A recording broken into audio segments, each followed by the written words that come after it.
The computer, the iPhone, and the internet. Developments in each of these technological cornerstones have been fundamental in creating the world I live in today.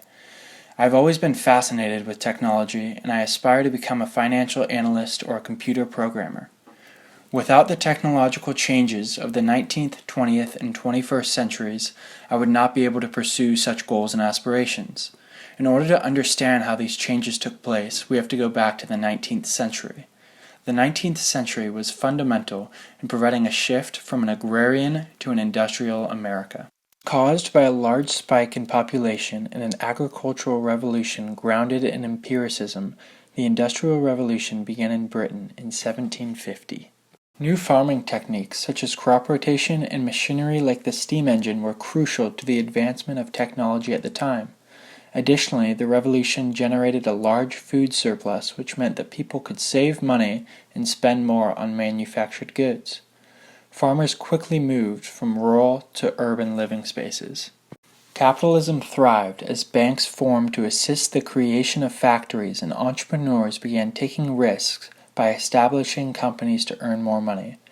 The Industrial Revolution quickly took place in America in the 19th century, and we saw the rise of social mobility. The idea of a self-made man such as Booker T. Washington became possible as Americans sought to rise out of poverty and make a life for themselves. Urbanization took place shortly thereafter, and people began to move into cities and pursue individual prosperity as well as create nuclear families. The Industrial Revolution in America gained leeway through the increased levels of production created by innovative technology in textile mills and factories. This led to the development of wage labor, and a majority of Americans were contributing to the modern creation of capitalism.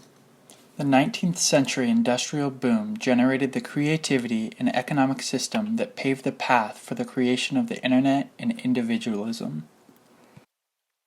The 20th century was also fundamental to the creation of the internet. The 1900s experienced several wars which both advanced technology and threatened the existence of capitalism.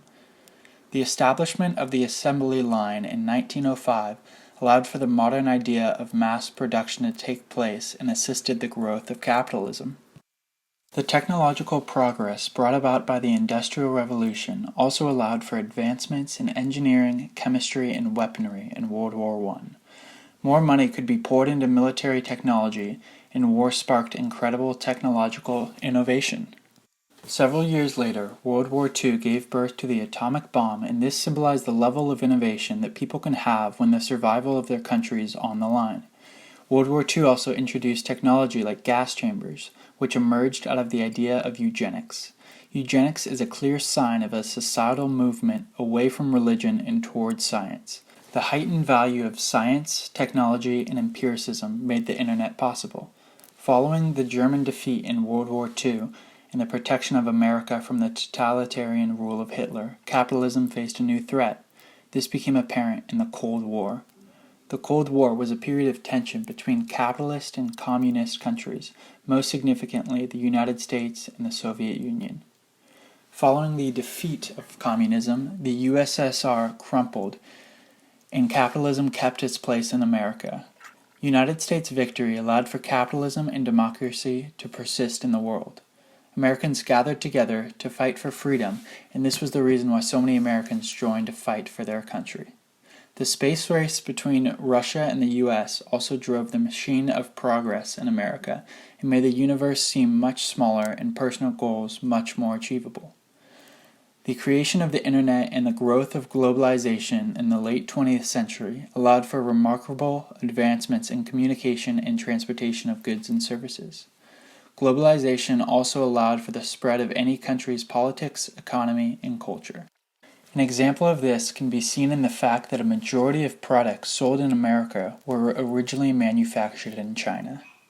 This finally brings us to the 21st century, in which I live in a world where I can attend both high school and college and pursue any degree I desire. Modernity in America has thrived and developed values of progress and individualism, as well as the use of empiricism and rationalism in all areas of life. However, where modernism has come up short is through its narrow focus on the mastery of knowledge of only specific topics. Postmodernism, on the other hand, values the extensive acquisition of knowledge of many different subjects. Google and YouTube allow me to acquire knowledge of just about anything I want to learn without restrictions. However, does all this progress through modernity really mean that everyone else is benefiting from it? The empiricist Josiah Knott would argue that I belong at the top of the social hierarchy because of the fact that I'm white and supposedly have a larger brain. I know this isn't true, but nonetheless, it doesn't deny the fact that the color of my skin still offers me certain opportunities.